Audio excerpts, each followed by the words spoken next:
Welcome to the Del Walmsley Radio Show. Listen and grow as Del questions the status quo, encourages you to think differently, and empowers you to make a better life. Get ready as Del challenges core beliefs, seeks the truth, and reveals the roadmap to the lifestyle you really want. And now your host, multi-millionaire, national award-winning investor, CEO and founder of Lifestyles Unlimited, Del Walmsley. Welcome to the Del Walmsley Radio Show, where the hype ends and the help begins. I'm your host, Del Walmsley, and as always, we're working on your financial freedom. My friends, have you ever wondered, how does somebody like Donald Trump come about? You know, Donald Trump's father was in real estate construction before he was. And he passed that on to his son. His son got to hang around, the construction sites. I remember his dad used to make him walk around and pick up nails so they could save money. All kinds of strange stories there. But the bottom line is that sometimes in life you are born into a situation that's great. And this next guest did that. Now, when and if that happens, and I've known many people it has, some of my kids included, you have to make something of that. You have to decide that, hey, I've been given, a hand up to start with in life, and am I going to do something with it? Donald Trump did, and that's why he became a billionaire. His dad was never a billionaire. He exceeded his father's wealth by many, many, many times. But the bottom line is not that many people. Sometimes people in second generation success, successful families, the kids just fall apart. It's like, hey, I've been given everything since I was a kid, spoon-fed, whatever, and they don't. Today I have with me a young gentleman who did it the right way. He learned from his parents. He did what they said. He saved his money. He went to college and got educated on something that actually applies towards what his lifetime goal is. And at 23 years of age, he purchased his first apartment complex. Yes, I said that. Not house, not duplex, fourplex, apartment complex. It was 26 units, and he went through the entire process, sold it, and made himself and his partners profit. To do this at an age starting at 23, I think he's 24 now, is an incredible feat. It's unbelievable.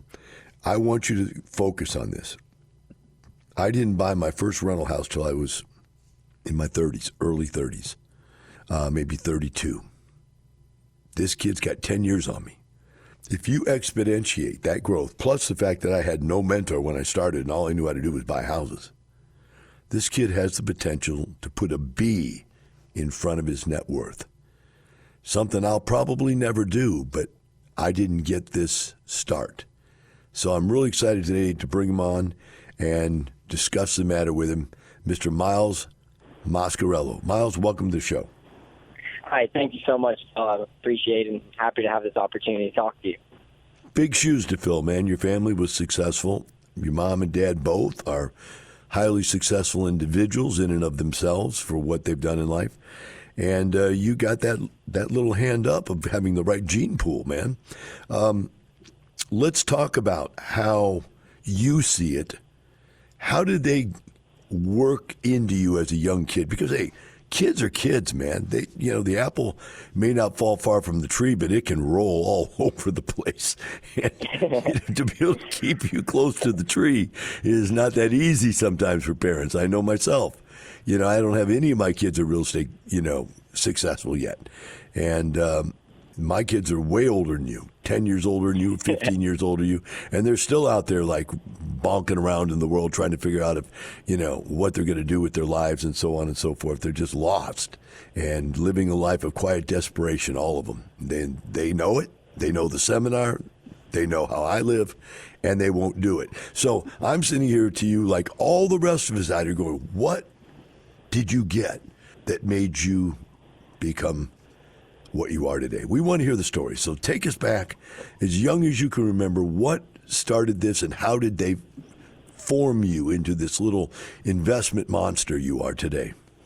Keep in mind that my parents never were involved really in real estate up until when I was that age, about 13 or 14, and my parents joined Lifestyles, and they slowly started passive investing, and I was I'll keep an eye on it. But just like you said, I was a kid then. And I wasn't paying too much attention, but I knew they were doing something and something new for them in particular.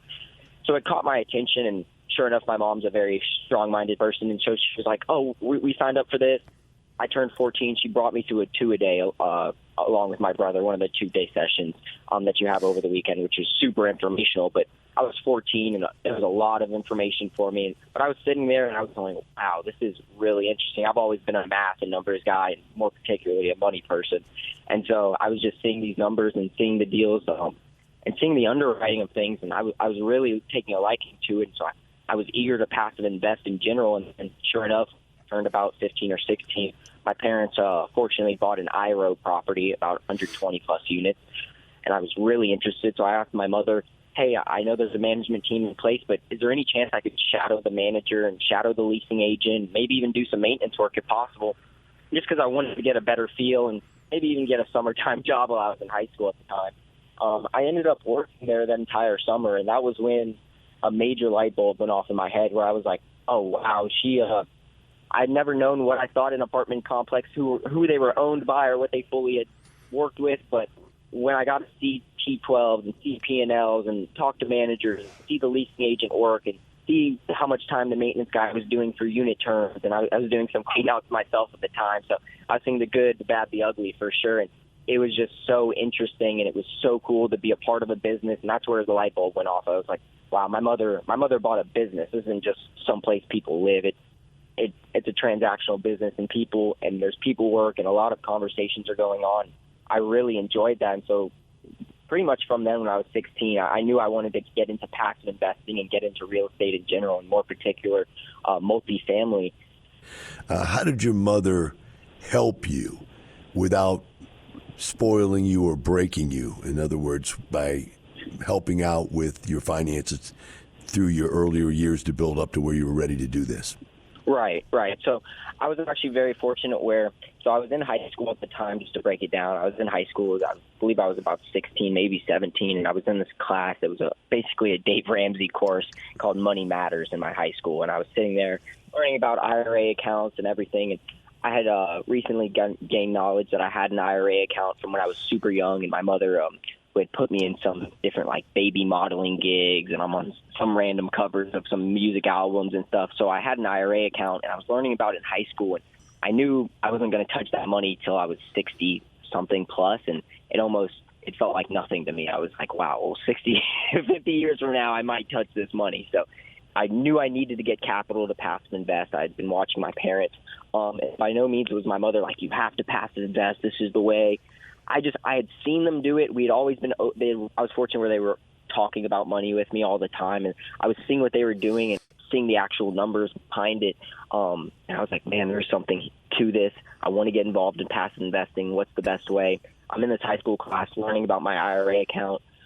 Sure enough, I learned that I could pay off college, higher education with that IRA money, and it would be it would be a much less of a tax hit on that if I pulled it out. So I ended up paying for my college that way, and I was fortunate, and I knew that my mom had been saving up a little bit of college for me. So I asked her, as she was passive investing as well, I said, hey, Mom, I know if I pay off school with this IRA money, if I can use any of the college funds that you're saving for me now, passive invest. She was happy for me to do that. And so I got into 2 passive deals that way with that first IRA money, using that to pay off school, had her reimburse me and use that money strictly to passive invest there. So I was fortunate for that. But the biggest thing was with staying open, and we always talked about the deals. We always talked about the things she was investing in and what her money was doing and working for her. And that's where it was more, I took on myself to be like, wow, there's something to this. I want to get involved. How can I get involved? And so I was chomping at the bit. I went to many of the 2-day sessions and lifestyles. I took all the course loads, passive investing. I mean, I was doing the passive course loads after I'd get done with my high school day, come home, watch like 4 or 5 courses and just take notes, gobble all the information up. And then, so it was really, really interesting on that end, but it was by no means a forced thing, or she was like, you have to get into real estate. I saw the opportunity. I saw the money being made by some people, but I saw the lifestyle they were living and how some of them had been leaving jobs or had been laid off and then now getting into what they're doing. And I just knew I had to be a part of it. So, folks, I'm just going to shed some light. There's another gentleman I've had on before, John Boriak, whose father basically did the same thing. He took his college fund and he let his son start a business with his college fund, which was real estate, by the way. He bought houses, then apartment complexes with it. And so the concept is interesting to me because unlike my daughter, or in fact any of our kids, none of our kids have college degrees because we don't place any value on it. Obviously, you can see why my kids don't care. They're going to inherit more money than any human being will actually ever have. But what you guys both have, you both have college degrees. John got his after he went into real estate investing and came back and did it online or whatever, and you did it right before you got into real estate investing. Yet your parents both saw that the college degree wasn't the direct path to wealth, and they gave you the heads up, the hands out to help you move that direction. So that's an interesting part. So let's talk now. Let's shift gears a little bit here. We've given everybody as much insight as we can. And by the way, also, one more point, though, before we leave, and that is, didn't she also give you, your brother, like birthday presents were stuck into your investment accounts instead of just giving you the money, stuff like that? Didn't she take, I thought you told me birthdays and Christmases and stuff, and stuck a little money in the accounts with you. Was that true, or am I just... No, there was a few times. Both me, I have 3 other siblings, both 2 older sisters and a younger brother.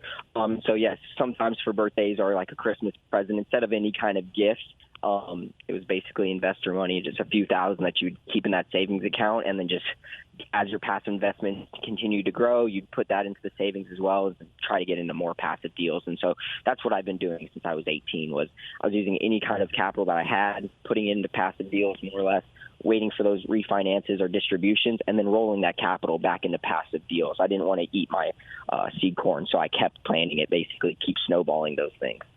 That's wonderful, man. I wish I could say that for my kids. I mean, I actually they have my pictures at Louis Vuitton on the wall. Favorite status, favorite customer status. VIP. I'd walk in there and buy 3 persons because I got 2 daughters and a wife, right? So I go, I need 3. I need 3 for birthday season, and I need 3 more for Christmas, and so I'm pretty famous over there. They do give me a glass of champagne every time I walk in the door. Oh, you're back, Mr. Walmsley, yeah. But we don't own any real estate in the family other than mine, right? So it's kind of interesting how your mom worked that out, and your dad, I'm sure, supported it. So let's move on. Let's talk about, you decided you're going to do this, and you had to go through all the training. Otherwise, you couldn't have certified to be a lead investor, which you did. And now you're out there and you run up against 2 things: locating a deal and finding partners to get into the deal with you. Tell us about those 2 steps. And you've got, you've got just under 2 minutes to give us this portion of that story. All right, perfect. Yeah, I'll try to make it as quick as possible. So let's start off with the beginning was investors. So I knew I was going to be a lead. I was planning it since, start of college basically my goal was to be a lead inside of lifestyles and grow from there. So got out of college, I had already for that previous year, my entire senior year of college, I was going to, throughout my entire 4 years, but definitely the last year or 2 of my college, I was going to every single lifestyles event, not only in my hometown of Houston, but other markets, other headquarters, just meeting a bunch of people, meeting a bunch of leads, getting as much knowledge, mentorship, and advice, and all at the same time growing my investor list.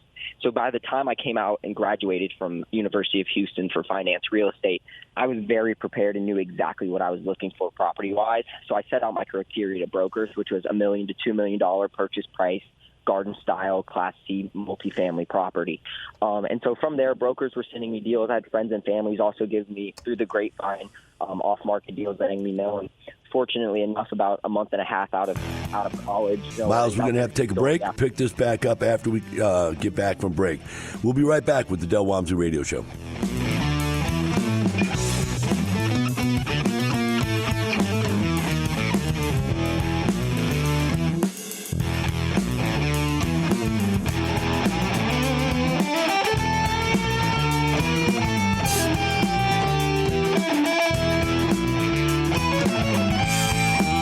Teaching you with a roadmap to creating the lifestyle you really want. Keep listening. The Del Walmsley Radio Show returns in moments. For 30 years, I've taken the smartest people I could find and then held them up as examples for you guys to learn from. We're all only as strong as our best people. But the best part about this is that these best people are willing to give back. Ready to learn from the best? It starts with our free online workshop. Stop depending on your paycheck. Quit worrying about retirement. Register now at lifestylesunlimitedworkshop.com. You're hearing the Del Walmsley Radio Show. Want more life-changing knowledge? Access our podcast and listen on demand at lifestylesunlimited.com under the radio tab. Now your host, Del Walmsley. Welcome back to the Del Walmsley Radio Show. With me here today on Tell Del Tuesday is Miles Moscarello. And as we went to break, Miles got cut off. He's talking about raising capital for this deal that he did. It's a 26-unit apartment complex. So, Miles, I know it was pretty easy for you to raise the capital, both because you did the preliminary work. You went out and looked for the people, set up your, made your list. But it was very easy for you to raise the capital. Let's give some people some idea how long it took you to raise the capital to do this apartment complex deal. It did go by pretty quick. I was fortunate to where I raised the money in about 24 hours. Now, I want everybody to listen to that. If you listen to all these people out there, they are doing everything they can do. They're sitting in front of the radio and YouTube doing hours and hours and hours of time doing clicks and clicks and clicks. And there's guys out there that are screaming that they're the greatest in the world. This 24-year-old kid raises the money to buy an apartment complex in 24 hours. Now, if that doesn't tell you how good this program is and how functional it is, I don't know what does. So let's move on. Let's talk about the property, because the money was easy. There was no problem with the money. Just why did you pick this particular property? So this one was actually provided to me off market, just by word of mouth. So from there, I ended up closing on that deal. I owned it. It was a 26-unit built in 1983. So I liked the year it was built. One of my biggest things that I liked about the deal was the location. I knew it was in a really valuable location, very close to a major part of the town that I was in. It was in Brenham, Texas, so very close to downtown Brenham. I knew there was some opportunity on the rent side as well as on the expense side, just to manage some expenses as well as increase the income. So I saw a lot of opportunity. I knew going in at what I was purchasing at the cap rate. I knew my DSCR, which is my debt service payment, was very solid, being around a 2 or more. So I was very strong financially on the deal. So I knew I was going to perform very well. And so from there, my game plan was about a 2-year hold or maybe a 3-year hold. And then just due to personally wanting to get to a bigger property, as well as providing my investors the biggest annualized return, which was the most important thing, being a passive myself for so long, especially one with little capital. I knew getting that capital back and at a profit and at the highest possible annualized return is always going to be one of the passive's goals. And so I knew that met their goals and met my goals to move on. So I ended up fortunately being able to sell that deal for, yes, I returned original capital and provided 55% profit on that deal. I closed on in July. And so, yes, sir, it was a great first deal. I self-managed that. So I was boots on the ground working about 4 to 6 days a week on that property, both as manager, leasing agent most of the time. And I even did some partial maintenance work myself. So, for the listeners out there, I want you to listen to me very carefully. There is blood in the street right now.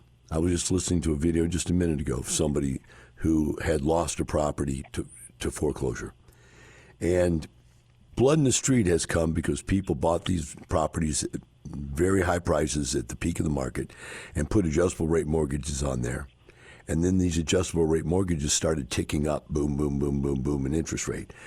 A year ago, we put in the buy signal out to all of our members. Get out. All these deals, anybody's got a deal, bail now. And there were so many people that said, no. The Dems, the Biden economics is going to work out just fine. Everything's going to be okay. And we're just going to hang on, blah, blah, blah. And now many of them are in trouble. Not all of them, but many of them are in trouble because of that. What I thought was so interesting that you picked that up, Miles, and you listened. And that's what I like about mentorees that will listen to me, is that they end up being successful because they do listen. And you analyzed it into your deal that if the interest rates kept ticking up, every time that interest rate ticked up, the value of your property went down. And that's what was so brilliant behind that. Explain to us how you explain that to your partners, that by holding on, it could end up losing their profit. Right. Yes, sir. So I was actually I was on an adjustable rate, but the reason why, and to break it down, was I was provided two options. I could be on an adjustable starting at a 2.9, and this was early in about March of 2022.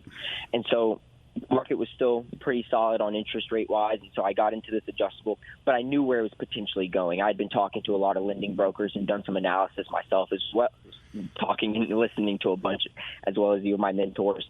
And so I saw a lot of the signs. I knew increased expenses were coming, not only from interest, but of course, being from Texas, our insurance was coming as well, and potentially even the tax at the time. And in hindsight, we definitely knew the tax was coming.